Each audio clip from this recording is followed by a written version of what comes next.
കുട്ടിക്കാലത്ത് താങ്കൾ സ്കൂളിൽ പഠിക്കുമ്പോൾ മറ്റു കുട്ടികളെ പോലെയായിരുന്നു ഉണ്ടായിരുന്നത്? ഏറെക്കുറെ. സ്കൂളിൽ കുറച്ച് കുറുമ്പൊക്കെ ഉണ്ടായിരുന്നതായി ടീച്ചർ പറഞ്ഞല്ലോ. കുറച്ച് കുരുത്തക്കേടൊക്കെയുണ്ട്.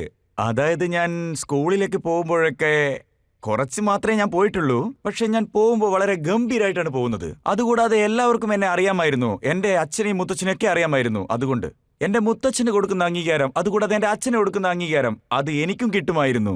എന്റെ മുത്തച്ഛന് ആഞ്ജനേയന്റെ ദർശനം പോലും കിട്ടിയിട്ടുണ്ട്. അവരുടെ നിഴലിൽ വളർന്നവനല്ലേ ഞാൻ. എപ്പോഴാണോ ഞാൻ സ്കൂളിൽ പോയത് അന്ന് തൊട്ടേ എനിക്ക് ദൈവത്തിന്റെ അനുഗ്രഹമുണ്ടായിരുന്നു. കുട്ടികൾ എന്നെ തേടി വരുമായിരുന്നു. ഞങ്ങളപ്പോൾ എല്ലാവരും ഒരുമിച്ചിരിക്കുമായിരുന്നു. 7ാം ക്ലാസ്, 8ാം ക്ലാസ്, 10ാം ക്ലാസ്, അങ്ങനെ എല്ലാവരും. നടുവിൽ ഞാനിരിക്കും. ബാലാജിയുടെ കൃപ എല്ലാവരിലേക്കും ചൊരിയുമായിരുന്നു.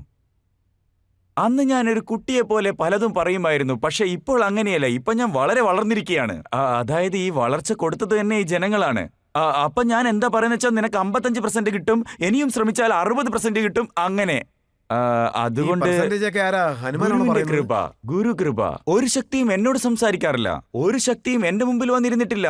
ഞാൻ അനുഭവിക്കുകയാണ് ഒരു പ്രത്യേക തരം ഋഷി പാരമ്പര്യത്തിന്റെ മഹത്വം, നമ്മുടെ ഭാരതത്തിന്റെ മഹത്വം. അതിൽ നിന്നുണ്ടായ പ്രേരണയും അനുഭവവുമാണ് ഇതെല്ലാം. നടക്കുമോ? ഈ മഹത്വം എല്ലാവർക്കും കിട്ടുന്നതാണ്. ഞാൻ അത് എഴുതി വെച്ചു തരാം. ഭഗവാന്റെ കൃപ കൊണ്ട് എന്തൊക്കെ കിട്ടുമെന്ന്. അത് നടന്നിരിക്കും.